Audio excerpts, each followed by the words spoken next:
सी खुशी खड़ी रुके ना एक घड़ी, एक पल है जिंदगी, एक पल कुछ भी नहीं।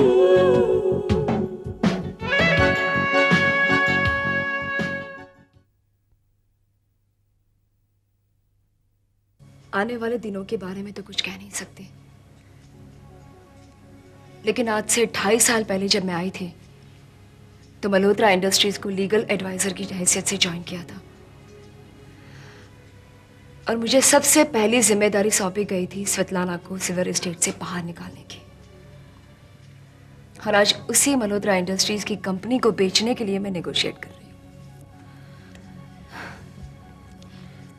जब 2.5 साल में मल्होत्रा इंडस्ट्रीज जैसी कंपनी के इतने बुरे हाल हैं, तो आने वाले दिनों के बारे में तो कुछ कहा नहीं जा सकता। जितनी मल्होत्रा फैमिली के पास अपनी ताकत है, जैसे कि ऑयल स्टॉक्स का पैसा, जब तक वो अपने पास है हम खुद ग्रुप्स खरीदते जाएं। लेकिन इतना सारा पैसा आएगा कहां से? ऐसे हम ज्यादा से ज्यादा कितने ग्रुप्स खरीद पाएंगे? नहीं ऋषभ, एक साथ सब ग्रुप्स खरीदने की बात ही मत सोचो। जैसे जैसे वो बिकते जाते हैं खरीदते जाओ। लेकिन मेधा, ऐसा कब तक चलेगा? जब तक चलता है चलाते जाओ। हो सकता है इसी दौरान हमें कोई रास्ता मिल जाए। बद्दुआ तो अब पुरानी बात हो गई है। अब तो मुझे महन की बर्बादी अपने हाथों से करनी है। लेकिन निशी, ये जमीन का फायदा हम तब उठा सकेंगे जब वहां मल्होत्रा इंडस्ट्रीज होटल बनाना शुरू करे। तब तक ये सोच उनके दिमाग में आएगी नहीं। ये उनके दिमाग में मैं डालूंगी। सच पूछो तो ये त्यागी का उम्र कुल 1.5 वर्ष का है।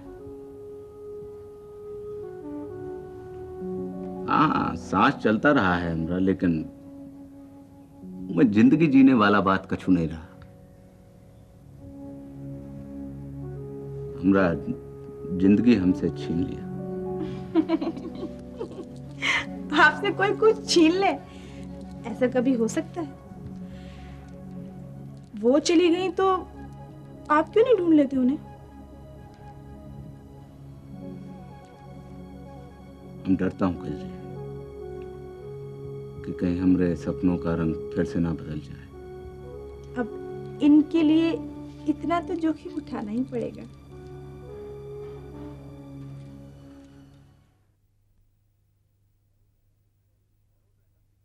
मल्होत्रा इंडस्ट्री कौड़ियों के भाव में बिक जाएगी। वहां हमारे बुरे वक्त में सब लोग हमारा फायदा उठा रहे हैं। बिजनेस वर्ल्ड में मौका परस्ती तो आम बात हो गई। यहाँ मौका मिलते ही लोग एक दूसरे के सर पर एड़ी रखकर ऊपर चढ़ना चाहते हैं। अगर अब मुझसे ऊपर वाला पूछे ना और कहे कि मैं तुझे 2 वरदान देता हूँ, एक चुनो, दौलत या इंसानियत, सचमुच मुझे सोचना पड़ेगा। यानी हम मल्होत्रा इंडस्ट्री को उसकी 1/4 कीमत पर बिक जाने दें? रास्ते मां, रास्ता तलाश करने से मिलता है। रास्ते खुद ब खुद चलकर पांव के नीचे नहीं आ जाते। ऋषभ, मैंने तो अपना रास्ता ढूंढ लिया। मैं एंटीज का बिजनेस शुरू करने वाली हूँ। शायद इसी में यही तो सबसे बड़ी प्रॉब्लम है मां। आप लोग सब अपने बारे में सोच रहे हैं, तो ये नहीं सोचता कि अगर हम एकजुट हो जाएं, तो हम लोग मिलकर उस मल्होत्रा इंडस्ट्री को बचा सकते हैं जिसने हमें सोसाइटी में पहचान दी है। मां, अगर हम एकजुट हो भी जाएं, how is it going to solve our problem? मां, मल्होत्रा इंडस्ट्री के जो डिवीजन बिक रहे हैं, उन्हें हम खुद खरीद सकते हैं। मतलब ये कि जो ऑयल स्टॉक्स की दौलत हमारे पास है वो काफी है। हम कुछ डिविजन तो बचा सकते हैं ना। I think that's a brilliant idea. Rishabh, मैं तुम्हारे साथ हूं, लेकिन बाकी लोग भी मान जाएंगे, क्योंकि ये हकीकत सबका दिल जानता है कि अगर ऋषभ के पास 100-150 करोड़ की दौलत है भी, तो वो शहर का एक बहुत ही मामूली सा करोड़पति कहलाएगा। लेकिन अगर उसके नाम के पीछे मल्होत्रा लग जाए और उसके पास मल्होत्रा इंडस्ट्री की दौलत और ताकत हो, तो वो शहर का जाना माना रईस कहलाए। मां, बात दौलत की नहीं है, बात पहचान की है, बात नाम की है। ऋषभ, मुझे लगता है कि गायत्री को भी हमें अपने ऑयल शेयर दे देनी चाहिए। वो भी तो मल्होत्रा है। वैसे भी 150 करोड़ से मुफ्त में मिलेंगे। बाकायदे से तो उसे भी कंट्रीब्यूट करना चाहिए, लेकिन मुझे नहीं लगता है कि वो ऐसा करेगी ऑनेस्टली। हाँ, गलत लगता है ऋषि। और आमतौर पर तुम्हारी सभी जानकारियां गलत होती है क्योंकि तुम बिना जाने लोगों को जानते हो। प्लीज करण, एक बार जाके आप गायत्री से पूछिए तो सही। वो खुशी खुशी अपने ऑल शेयर्स देने को तैयार है। इसलिए नहीं कि वो केशव मल्होत्रा की नाजायज औलाद है, बल्कि इसीलिए कि उसके पास भी परिवार के नाम पर सिर्फ मल्होत्रा का नाम। भाई ये सब सिर्फ कहने की बातें हैं। तो तुम खुद जाके गायत्री से क्यों नहीं पूछ लेते?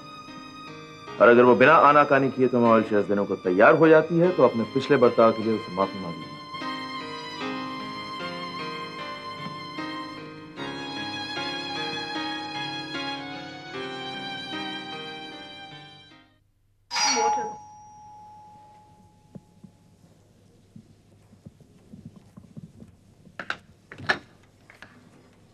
Hello, you are Gayatri, am I right? Yes, लेकिन मैं कौन हूँ? बड़ा लाजमी सवाल है। मैं मल्होत्रा इंडस्ट्रीज के बहुत बड़े बोर्ड ऑफ डायरेक्टर्स में से एक छोटा सा गुमनाम सा डायरेक्टर हूँ, और साथ ही मुझे मल्होत्रा फैमिली के दामाद की पोस्ट मिली हुई है। You are advocate Sunil Verma, am I right? ये तो खामखाई लोगों ने हमें बदनाम किया हुआ था कि हम गुमनाम हैं, हमें कोई नहीं जानता। जब आप जैसे लोग जो इस शहर में नए आए हैं और मेरे बारे में जानते हैं तो भाई थोड़ा बहुत नाम तो है? वैसे गायत्री, बाहर के मुल्कों में इस शहर से ज्यादा मेरी चर्चा है, नहीं? वरना तुम कैसे जानती हो मेरे बारे में? वो उस दिन पापा के मिस्टर केशव मल्होत्रा के 55th बर्थडे पार्टी के दिन, उसी दिन आपके बारे में सुना था। चलिए, तुम्हें फुर्सत तो मिली औरों के बारे में सुनने की, वरना उस दिन तो सबके सब मिस्टर केशव तुम्हारे पापा को ही सुन रहे थे। बहुत ही अजीबोगरीब सा दिन था। लेकिन तुम्हारे पापा ने, ऑनेस्टली स्पीकिंग, तुम्हारे पापा ने सबको अपनी चपेट में ले लिया था। क्या स्टाइल, क्या अदा थी उनके जीने के लिए। वैसे अगर मैं ऐसे किसी आदमी के बारे में सुनती कि उसने ऐसी जिंदगी गुजारी थी तो वो आदमी मुझे बहुत बुरा लगता। लेकिन पापा को मैंने देखा था, उन्हें अच्छी तरह से जानती थी, इसलिए आज भी वो मुझे गलत नहीं लगते। कम ऑन, तुम्हारे पापा ने जिस बुलंदी को हासिल किया, जहां वो पहुंचे, जिस लेवल के वो आदमी थे, सही गलत का मापदंड तो लागू ही नहीं होता है। यही तो अफसोस की बात है, उन पर अप्लाई नहीं कर सके, लेकिन अब हम लोगों पर सही गलत की लेबल्स लगाना चाहते हैं। लेकिन पापा की बेटी होने का मुझे इतना नाज है कि औरों की बातों का असर ही नहीं पड़ता। पता नहीं, लेकिन तुम्हारे पापा के बारे में मैं जितना ही सुनता हूँ, मेरे दिल में उनके लिए उतनी ही इज्जत बढ़ती जाती है। He was a successful man and there is no doubt about it.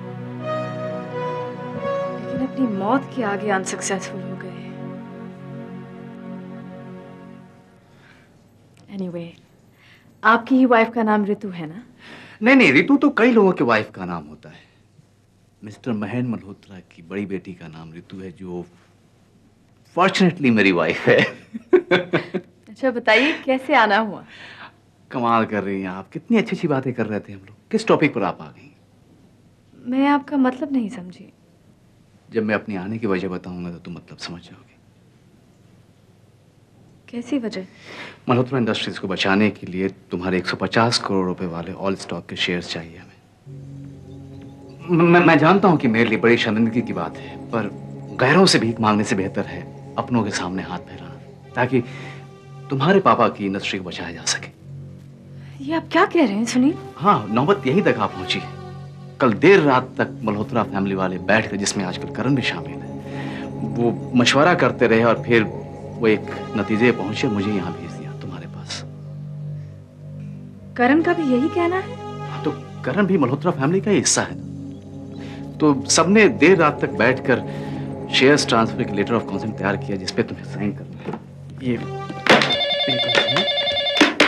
Excuse me. Hello करण। गायत्री, हाय। करण, तुमने बड़े टाइम से फोन किया है। हाँ, लगता है आजकल मेरी तकदीर की टाइमिंग कुछ सेट होती जा रही है हाँ? मैंने सिर्फ इसलिए फोन किया था कि बतला दूं तुम्हें कि मेरे घर फोन आ गया है, तो नंबर नोट कर लो। फोन लग गया है? तुम्हारे घर पे तो फोन था ना पहले से। अच्छा, तो आपको मालूम था? हाँ, तुमने तो बताया था।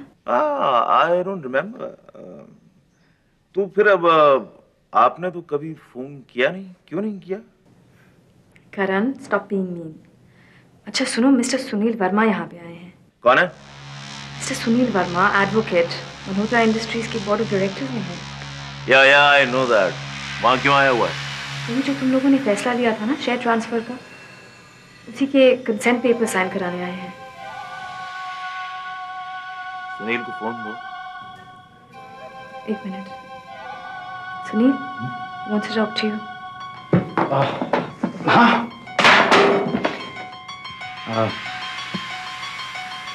और भाई करण, कैसे हो तुम? ये गायत्री के शेयर ट्रांसफर का क्या माजरा है? किसने क्या फैसला किया हुआ है? करण, अब क्या करें? देखो, कल रात के फैसले के बाद मैं देर रात तक सोचता रहा कि शायद कोई और रास्ता निकल जाए। लेकिन मैं जानता हूँ बुरा तो लगता है ना, लेकिन शेयर ट्रांसफर के अलावा कोई और चारा है नहीं करण। तो कम से कम मुझे कोई बता तो सकता था कि नहीं? या true Karan, you are absolutely right. लेकिन मल्होत्रा इंडस्ट्रीज को बचाना हम सब परिवार वालों का फर्ज बनता है। मैं जानता हूँ बुरा लगता है, लेकिन गायत्री के शेयर ट्रांसफर के अलावा और कोई चारा है नहीं। उसकी वजह से काफी सहारा मिल जाएगा। गायत्री को फोन दो। हाँ, गायत्री। हाँ करण, बोलो। मैं 12 बजे वहां पहुंच रहा हूं और मैं चाहता हूं कि तुम्हारे कंसर्न लेटर्स पर सिग्नेचर्स मेरे सामने हो। सुनील को तुम वहीं 12 बजे बुलाओ। ओके।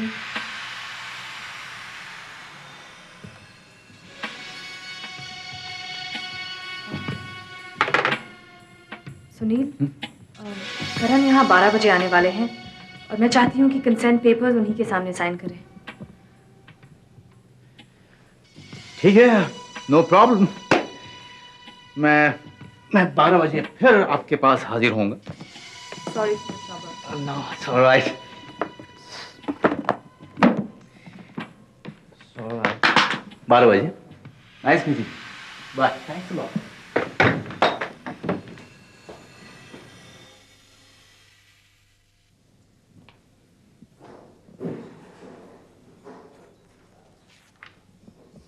प्रणाम बाबू साहब। हाँ हाँ प्रणाम।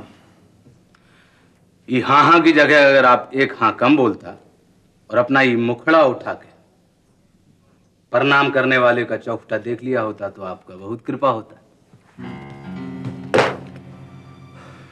क्या चाहिए तुम्हें? देखिए ना, भीख मांगने का हमारा पेशा है ना डोनेशन बटोरने का प्रोफेशन है। इसे ऐसा ताव खा के हमरा चाहतों का इंक्वायरी ना करें तो आपका दूसरा कृपा हो जाएगा। अपने पे कृपा करवाने का इतना ही शौक है तो भाई मंदिर में जाओ ना, यहाँ क्यों है? इस समाज कल्याण का दफ्तर को हम मंदिर का ही ब्रांच ऑफिस समझ कर आया हूं। काहे कि ऊपर वाला कल्याणकारी कहलाता है ना। अगर यहाँ पर बहुत ईमानदारी से समाज कल्याण का काम होता है, इसका मतलब है कि आप लोग ऊपर वाले का बोझ ही हल्का कर रहे हो। बेशक, बैठो बैठो। यहाँ पर समाज कल्याण का काम काफी ईमानदारी से होता है। बाबू साहब, हम भी एक ऐसा ही काम कर गया और उनको करने के बाद आपका मदद चाहता हूँ। कैसी? हम एक बेसहारा औरत को हैवानों के चंगुल से बचाया और हम चाहता हूं कि आप अपना दफ्तर का माध्यम से उसको सही सलामत उसका गांव पहुंचा। कौन है ये वाला? क्या नाम है इसका? कजरी। उको कछु लोग गांव से बहिला फुसला कहीं यहाँ ले आए थे। कछु हैवान टाइप का आदमी उको वेश्या बनाकर पेशा करवाना चाहता था। वो तो ऊपर वाले ने एंड मौका पर हमका भेज दिया, इसे वो बच गया। Very good, very good. सब लोग अगर तुम्हारे जैसे हो जाएं तो ये समाज कल्याण के दफ्तरों की जरूरत ही ना पड़े। क्या नाम है तुम्हारा? त्यागी। तो मिस्टर त्यागी, देखिए हमारे नाम के आ गई मिस्टर विस्टर लगा के उनका सोमत बिगाड़ी। एक शर्त पर, अगर तुम मुझे युवराज कह के कहो तो।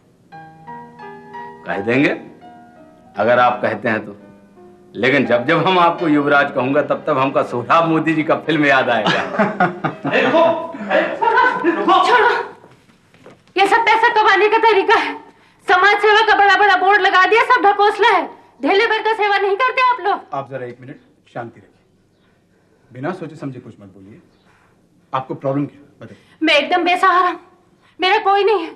यहाँ मदद मांगने आई तो ये बाहर रोक रहे हैं। हनुमंत, क्या कह रही हैं ये? क्यों कर रहे हो उनके साथ ऐसा सलूक? युवराज साहब, इसका पति कहती है एड्स से मर गया है और इसे खुद एड्स की बीमारी है।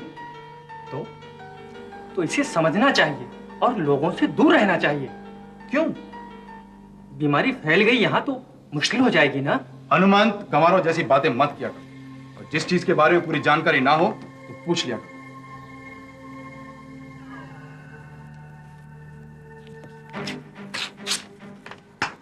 देखिए, मैंने नाम और पता लिख दिया है। आप इस अस्पताल में डॉक्टर अडवाणी को मिलेंगे। मैं उनसे फोन पे बात कर लूंगा और आपका इलाज बहुत जल्दी शुरू हो जाएगा। देखो हनुमंत, एड्स कोई छुआछूत की बीमारी नहीं है। ये ऐसे नहीं फैलती। किसी को एड्स हो और उसके साथ शारीरिक संबंध कायम किया जाए तो ही एड्स होता है। अच्छा त्यागी, क्या नाम बताया उस औरत का तुमने? कजरी। हाँ, उसका एड्स टेस्ट करवाया? कौन सा टेस्ट? हम समझा नहीं। देखो त्यागी, ये एड्स की जो बीमारी है ना, ये बहुत जानलेवा है और ये दुनिया भर में फैलती जा रही है। और जैसा कि तुम कह रहे थे कि वो लोग उसे वेश्या बनाने की कोशिश कर रहे थे, तो कहीं ऐसा ना हो कि उसके साथ रेप बलात्कार करने की कोशिश की गई हो। तुम जरा पूछना मुझसे। पहले हम ये एड्स के बारे में पूरा जानकारी ले लें, वो के बाद कजरी से पूछूंगा। पन्ना।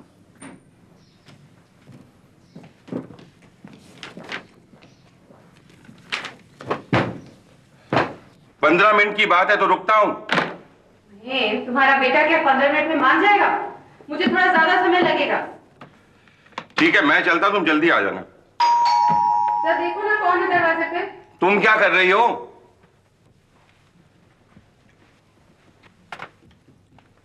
ऋषभ, तुम? Morning sir. मॉर्निंग में ऑफिस के लिए निकल रहा था। दरअसल आपसे कुछ जरूरी बातें करनी थी, इसलिए मैं घर ही पे आ गया। फाइन, ऑफिस जाते जाते कार में बात कर ले। नहीं, अगर आप थोड़ी देर के लिए रुक जाएं और हम लोग बातचीत यहीं कर ले तो बेहतर होगा। ओके, कम। लेकिन ऐसी कौन सी खास बात है? बैठो। शान की खातिर जान की बाजी, मान की खातिर ईमान की बाजी।